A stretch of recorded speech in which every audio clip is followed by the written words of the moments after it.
mean, Easton was scary. That was a lot of diarrhea-inducing, sleepless night Talk to us entrepreneurship. about that. The diarrhea-inducing part of starting something.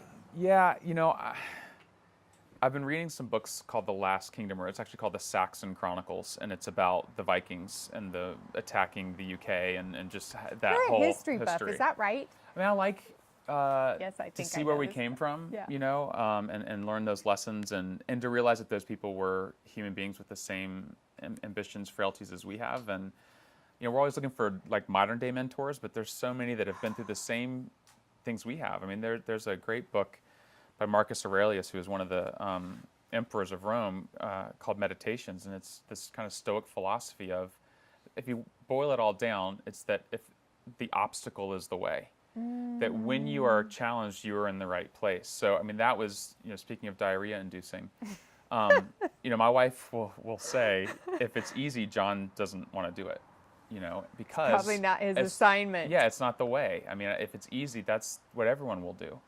So if your idea is not radical enough to keep you awake at night or wake you up early in the morning with GI issues, it's not going to change the world. On that note, I was listening to Oprah and is it Ivana last night, and Ivana said, if your idea does not get a trickle of pee to run down your leg, it's not big enough. Yeah. Like if you're not that's scared, right. Yep. Right? Yeah, you have to be. People have to have the permission. I don't know, maybe we don't say it enough. I think sometimes it sounds like it's all right. It is always scary. I think we assume that most entrepreneurs, so here's the difference. Like, courage is not the absence of fear. It is the overcoming the fear. The fear is always there. So I think you always feel like you're going to have diarrhea course. or you're going to pee your pants. Yeah, I mean, but we want to think that entrepreneurs have their together so much that they don't have that feeling, that they just push through and I'm going to do it and they don't worry. I mean, I talk a lot about just sort of and I've done research and I realize that this is not historic, but the premise is still the same.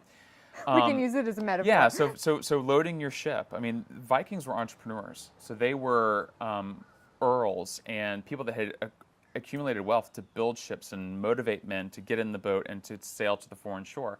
And they would go along. It's not like they sent them and went, good luck, bring back gold. They were the ones leading the charge. And although they didn't do this, the mentality is something that's really resonated with me. Sail to the foreign shore, unload the boat, and then burn the boat. And there's just no retreat. You are deciding, I am going to win or I'm going to die.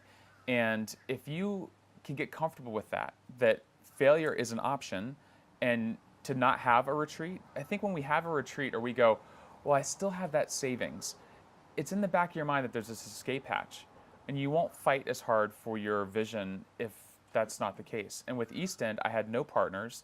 My dad, who's my real estate guru, had no clue really what was going on. So when stuff started hitting the fan, there's no one for me to run to.